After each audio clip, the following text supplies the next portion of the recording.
So kita teruskan pula menentukan nilai sudut apabila nilai sinus, kosinus dan tangent sudut diberi. Okey, ini objektif pelajaran awak, iaitu pada hari ini awak akan dapat menentukan sudut apabila nilai kosinus, sinus dan tangent sudut diberi. Okey, ini 3 langkah yang awak kena ikuti. Dia kena baca sukan berdasarkan tanda positif atau negatif pada nilai fungsi trigonometri. Okey, kemudian tentukan sudut rujukan sepadan dan akhir sekali hitung sudut theta berdasarkan sukuan yang dikenal pasti. Okey, so contohnya awak tengok. Okey, A diberi sin theta sama dengan 0.6157. Lepas tu dia bagi benda tu selang dia berada antara 0 hingga 360 dan hitung sudut theta. Dan ada cos theta negatif 0.4226 dengan tangent theta negatif 1.4826. Okey, kat sini cikgu nak highlight sedikit. Okey, awak kena baca sebab okey kat sini okey. Kadang-kadang soalan dia akan bagi dekat awak tak semestinya dia sampai pada 0 hingga 360. Dia boleh bagi antara kata 180 hingga 360. Bila 180 sampai 360, jadi jawapan pada soalan pertama dia tak akan ambil. Okey, kadang-kadang dia boleh juga minta antara 90 hingga 270.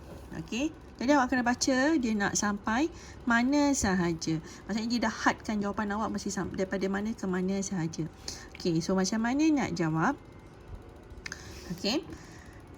Yang pertama, okey, awak tengok dia positif atau negatif benda nilai yang diberi. Okey, bila dia kata positif, okey, ingat balik pada awak punya bulatan unit. Ini yang pertama, ini yang kedua, ini yang ketiga, ini yang keempat. Yang pertama semuanya positif. Yang kedua sin saja positif. Okey, yang ini tangent, yang ini cos. Okey. So, bila kalau A tu dia kata sin theta dia 0.617, jadi bermakna dia berada pada sebab dia positif, dia berada pada sukan yang pertama dan sukan yang kedua. Okey, maksudnya A ni sukuan pertama dan kedua. Kalau yang B ni, okey, dia kata negatif 0.4 sekian-sekian. Okey, saya tak nak tahu pun yang 0.4 dulu kan. Saya nak tengok dia positif ke negatif saja dahulu. Itu je dulu. Okey, jadi kita tengok. Okey.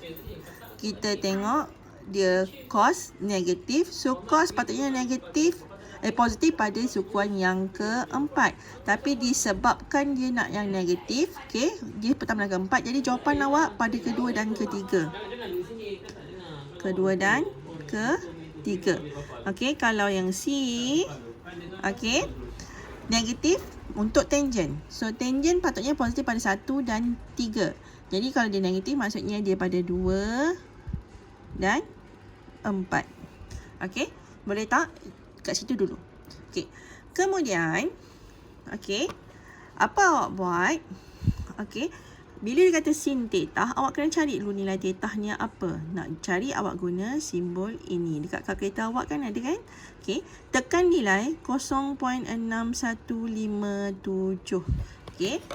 So, bila awak tekan, okey, tengok ya. Cikgu tekan. Shift sin. Okey. Keluar tu okey, 0.6157. So cikgu dapat 38. Okey. So ini adalah nilainya yang pertama. So dia nak okey, sin, okey, nampak cikgu tulis sin negatif ni, okey, dapat 38. So ini adalah nilai yang pertama untuk sukuan pertama sebab dia positif.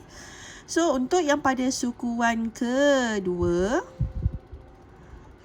okey, maaf ya. Ada pula dia. Okey, untuk pada sukuan yang kedua. Okey, cikgu besarkan balik. Okey, ni.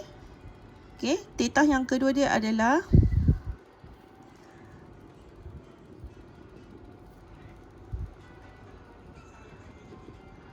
okey, theta yang kedua dia adalah 180 campur dengan 38. Salah. Bukan campur. Tolak. Okey.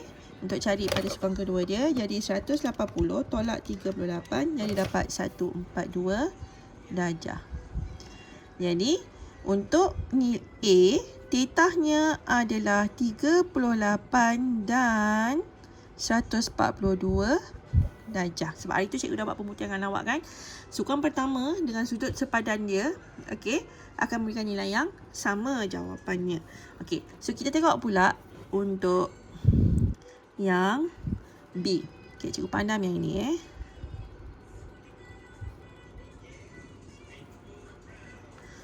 Okey. Nak pula dia padam Okey, dah cikgu escape kejap.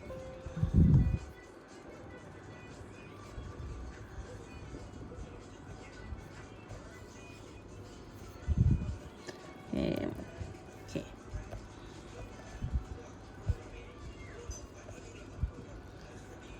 So sekarang kita tengok pula yang B. Okey, B tadi patah balik yang ni. Ingat balik Ini semua, ni sin, tangent, ini cos. So bila cos tadi saya kata dia negatif, okey. Tengok dia negatif. Jadi dia hanya pada sukuan kedua dan ketiga. Okey, so cos theta negatif 0.4226. Okey, ingat tak tadi saya kata, okey, mula-mula tengok negatif ni kan. Bila nak tekan untuk cari theta dia, dia mesti awak hanya tekan nombor dia sahaja. Awak tidak perlu tekan dia punya positif, negatif. Sebabnya positif, negatif tu memang untuk hanya nak tentukan dia berada di mana. Okey, pada sukuan ke berapa? Kedua ke, ketiga ke, keempat. Okey, so bila tekan kalkulator, awak akan dapat 65 darjah. Okey. Tetapi disebabkan kata jawapan ni, okey, dia nak negatif. So 65 ni adalah sukuan yang pertama. So ini bukan jawapan dia. Okey, jawapannya adalah pada sukuan kedua dan ketiga. So sukuan yang kedua dia, okey, untuk sukuan yang kedua dia adalah 180 tolak 65. So jadi 180 tolak 65, awak dapat 115 darjah. Pada sukuan yang ketiga adalah 180 tambah 65.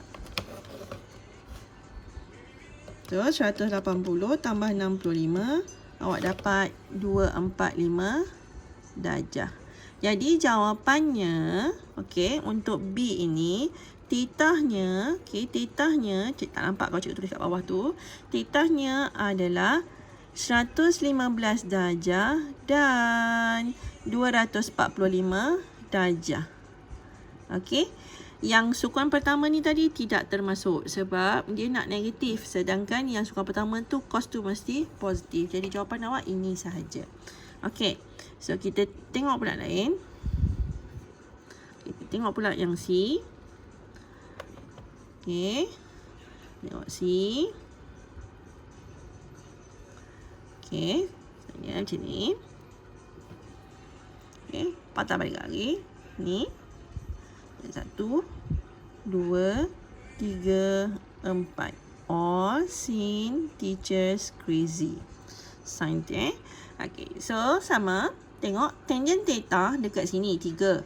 Okey, tapi dia nak negatif. So maksudnya daripada kedua dan yang keempat lah. Okey, jadi theta sama dengan sin theta pula, sin pula. Okey. Tangent ni 1.4826. Okey, ingat ya. Jangan tekan negatif tu. Negatif tu hanya tak tentukan dia berada pada sukuan ke berapa. So jadi shiftan 1.4826.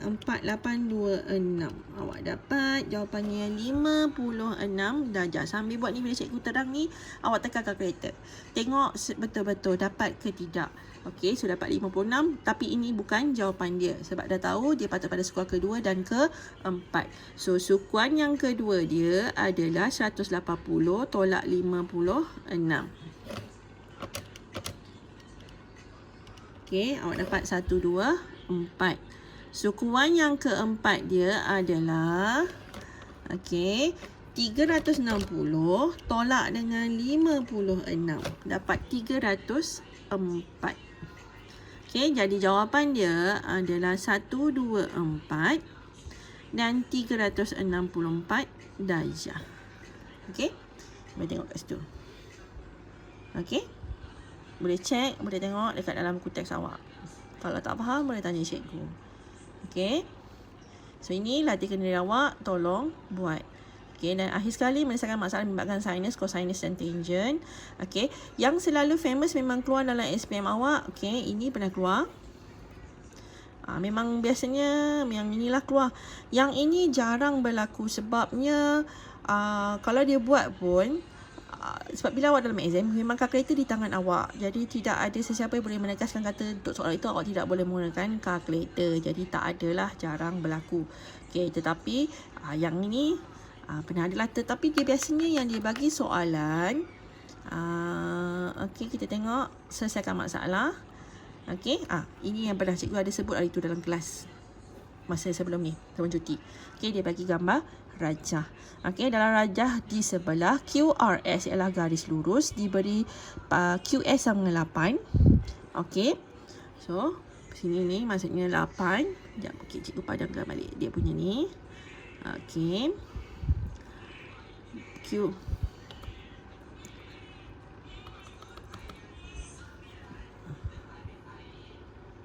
Okey, panjang sini QR sama dengan QS sama dengan 8. Okey, bila ni maksudnya ini 4, ini pun 4. So dia nak cos X dengan tangent Y. Okey, tengok cos X dekat sini. Okey, so dia akan guna berdasarkan sudut sepadan. Kalau ikut ini bila saya boleh panjangkan dia macam ni. So sudut sepadan dia kita akan ambil di sini. Okey. Maksudnya yang soalan tu dalam sukuan yang lain, sukuan 2, 3, 4. Okey, tapi awak boleh cari nilai jawapannya dalam sukuan yang pertama. Okey, jadi ni dia bagi. Okey, lepas tu dia cari panjang PR. 3 kuasa 2 tambah 4 kuasa 2, so dapat putih kuasa dapat 5 cm. Okey, so A dia nak kat situ. Okey, maka sudut dia. Okay, kalau awak tak faham kan, saya terbalikkan gambar rajah tu, saya pusingkan dia. Okey, ini gambar rajah yang telah saya pusingkan dia. Okey, sini adalah P awak ni tadi. Okey, ini awak dapat, yang ini memang kata 4, yang ini kata 3. Okey, kita akan pakai sini saya kata sepadan. Okey, tetapi awak kena ingat, okey, check ini agak-agaknya pada sukuan ke berapa? Ia berada pada sukuan yang berapa tu? Okey, dia berada pada sukuan yang keempat. Bila keempat dia kata cos. Okey, awak tahu all sin teachers are crazy. So maksudnya dia mesti positif. Jadi jawapan awak memang positif. Okey, so lepas tu cos adalah so tua. Okey, cos adalah adjacent bagi hypotenuse. So adjacent dia 3, hypotenuse-nya adalah 5. Okey, sebab ini adalah teorem Pythagoras. 3, 4, 5, 6, 8, 10. Okey, so 3/5. Jadi jawapannya terus tu saja, positif. Okey, kemudian dia kata untuk tangent Y. Tangent Y sama, kita akan pakai yang ni pula. Okey, sebab dia takkan boleh cari, kita kena cari berdasarkan untuk soalan ni kita kena gunakan. Okey, cikgu padam semua je lah. Kita kena gunakan konsep segitiga 90 darjah. Jadi kita akan pakai yang ini. Okey, ini R, ini kita dah tahu 4, ini Q, ini P. Ini 3, ini kita tahu ini adalah 5. Okey, so sama. Cek dulu ni tadi, yang asal ni tadi pada sukuan keberapa? Ini adalah pada sukuan yang kedua. Okey, all sin cos pula. Salah. Okey, ni tangent, ini cos. So, pada sukuan yang kedua, okey, pada sukuan yang kedua, sin saja yang positif. Jadi jawapan awak mesti negatif. Jadi nampak dia terus letak negatif. Okey, ni biasanya kalau dulu dia keluar dalam soalan objektif Jadi senang, biasanya awak akan tengok A, B, C, D ni. Awak akan mula-mula awak tahu dia posisikan negatif dulu. Lepas tu kalau katalah macam contoh soalan yang B ni, dia negatif. Okey, so mana-mana yang negatif kita tinggalkan. Yang tak ada negatif kita akan terus potong. Kita kata terus je, kita tinggal, maksudnya kita hanya ada dua sahaja pilihan jawapan. Okey, so dah tahu dia negatif, kemudian ikut dia formula, iaitu so, ka, toa. Okey, so tangent theta adalah toa, opposite 3, adjacent 3/4. So negatif 3/4. Okey, ini adalah contoh yang biasanya keluar untuk penyelesaian masalah. Okey, yang ini awak cuba tengok sendiri. Okey, nanti kalau tak faham kita boleh bincang. Okey, dia sebenarnya lebih kurang sama saja macam yang ini. Okey, cuma dia dalam bentuk ayat. Sebab dia kata sekumpulan murid menghasilkan sebuah lengan robotik dengan panjang 15 cm seperti ditunjukkan dalam rajah di sebelah. Lengan robotik itu diprogramkan untuk memindahkan satu objek dari titik P ke Q. Diberi bahawa cos theta sama dengan 0.86 negatif 0.866. Hitung sudut theta dan jarak dalam sentimeter di antara titik P dan Q. Okey, so dia tukarkan gambar rajah ni, dia tukar jadi macam ni supaya senang nak nampak. Okey, ni nampak macam sama macam cikgu cakap. Negatif, mula tengok dia berada pada sukuan keberapa. Bila cos dia negatif kat situ, maksudnya okey, all sin teachers crazy. So bila ni nak negatif, maksudnya jawapan awak akan berada pada 2 atau 3. Okey, tetapi sebab awak tengok yang sini, benda ni memang pada sukuan kedua. So jawapannya mesti pada sukuan yang kedua. Okey, kemudian cari sudut sepadan dia 30 darjah. Okey, jadi dapatlah, bukan sudut sepadan, maksudnya cari sudut untuk pada sukuan pertama dia dulu, dapat 30 darjah. Okey, boleh tekan, cikgu dah kata kosen yang tanda negatif tu jangan tekan. Terus dapat, lepas tu dapat 30 darjah. Jadi cari dia punya sudut untuk pada sukuan yang kedua dia, iaitu 150 darjah. Okey, so bila dah tahu sini 150 darjah, okey, yang sebelah situlah ni dapat diwujudkan segi 390 darjah. So dapat tahu tu adalah 30 darjah kat sebelah tu, alfa tu. Okey, so sin theta sama dengan QR per 15. QR per 15. Macam mana pula dia boleh tahu QR per 15? Okey, sebabnya ni nampak ni sama 15. Okey, sin adalah so. Opposite bahagi dengan hipotenus. Jadi sin QR ni bagi dengan ni 15. Okey, dapatlah jawapan dia 7.5 ni.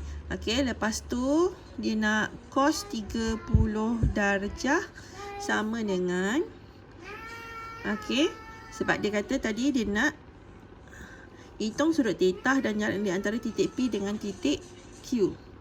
Titik P dengan titik Q. So sekarang ni bila awak dah dapat dia punya yang dekat sini, opposite, okey, dah dapat yang sini, baru awak boleh cari, okey, cari untuk, sebab dia nak P dengan Q ni kan. Okey, so cos theta sama dengan cos 30 darjah sama dengan OR per 15. OR per 15 sebab so ka tua. Okey, maksudnya sebab dia sisi sebelah adjacent bahagi dengan hipotenus. Okey, so cos 30 darjah. Okey, so adjacent per ni yang hipotenus, jadi ada OR sama dengan 15 darjah. Jadi OR sama dengan 15 cos 30 darjah dengan 12.99. Okey, lepas tu jadi panjang PQ. Sebab sekarang ni awak dah ada ni, awak dah ada ni. Jadi gunakan Pythagoras. Betul awak kira, awak dapatlah 28.98. So itu saja. Ini latihan awak. Okey, kalau tak ada masalah, kalau ada masalah boleh hubungi cikgu. Apa hal tolong buat latihan. Terima kasih.